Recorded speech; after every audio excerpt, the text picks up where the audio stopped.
Welcome to NSTV news. నేను సౌజన్య. ముందుగా ముఖ్యాంశాలు.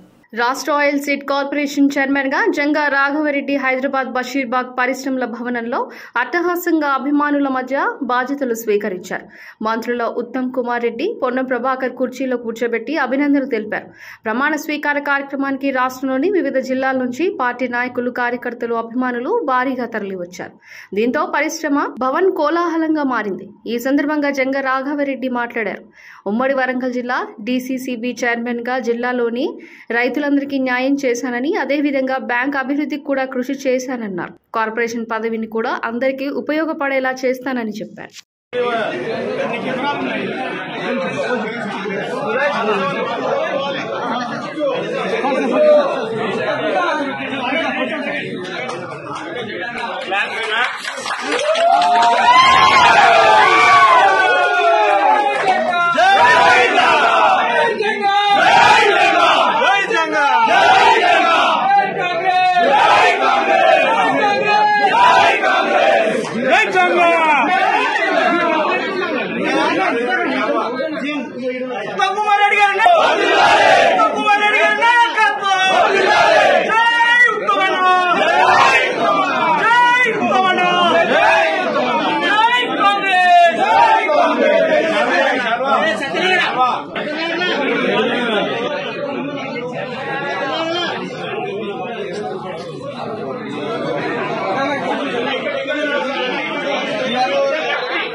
సైడ్ సైడ్ సార్ కొంచెం సార్ అన్న సైడ్ కొంచెం